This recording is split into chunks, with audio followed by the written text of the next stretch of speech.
Muy buenas tardes, tutor y compañeras. Mi nombre es Hilda Janet Saray Guerrero y hago presentación de esta tarea 2, Historia Contemporánea de Colombia. De esta manera, para esta entrevista, escogí un tema muy importante como un evento en la historia de Colombia y es el Frente Nacional, un pacto bipartidista. De esta manera, quiero realizar una pequeña introducción y es que a partir de 1920 Colombia tuvo una independencia, tuvo una modernización mucho más avanzada, más capitalista, fue menos débil y aportó de manera positiva a los diferentes partidos. De esta manera también hubo causas positivas y negativas, pero fueron más las negativas porque hubo una rivalidad y hubieron muchas discrepancias entre los partidos bipartidistas como los liberales y los conservadores. De esta manera hubo una verdad como una guerra, hubieron muertes, hubo violencia, hubo aún la resistencia de los campesinados por la mejora de tierras y hubo un poder por las ideologías, por las decisiones y por las opiniones aún políticas. De esta manera se hace ese pacto bipartidista.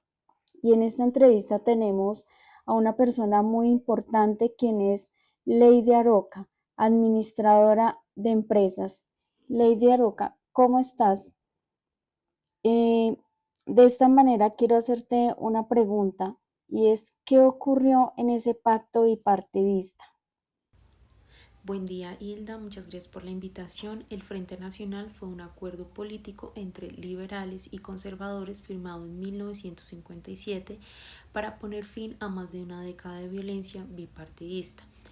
En esta se estableció que durante 16 años la presidencia se alternaría entre ambos partidos y que los cargos públicos se repartirían de forma proporcional.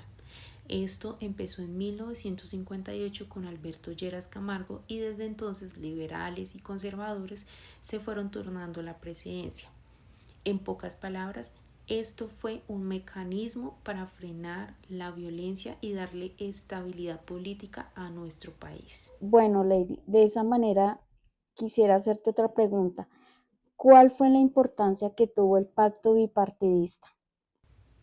Bueno, yo diría que este pacto fue clave porque por primera vez en mucho tiempo se logró una alternancia pacífica en el poder.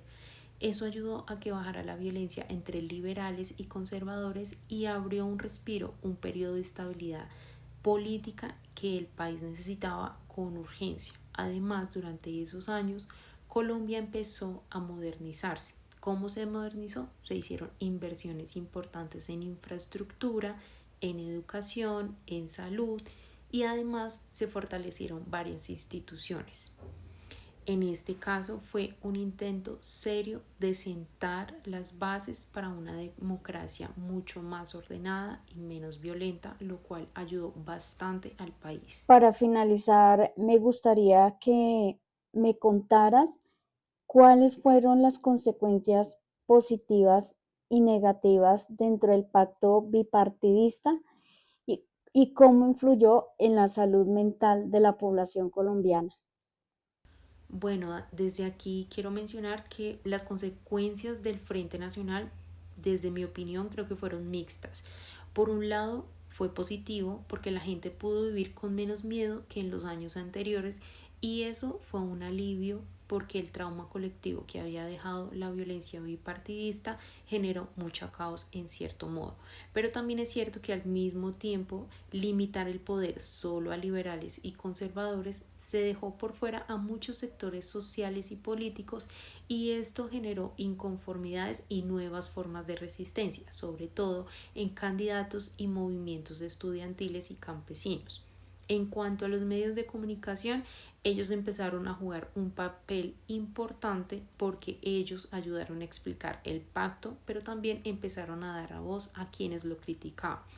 Así que sí, el Frente Nacional trajo consigo estabilidad, pero también sembró descontento en quienes no se sentían representados. Muchas gracias, Lady, por acompañarnos en esta entrevista, por contarnos esa historia del pacto bipartidista y de esta manera se concluye que los procesos de paz, que los pactos, que los acuerdos de paz se han hecho importantes en Colombia porque se apacigua un poco mejor la violencia y aparte de eso se construye una Colombia mejor.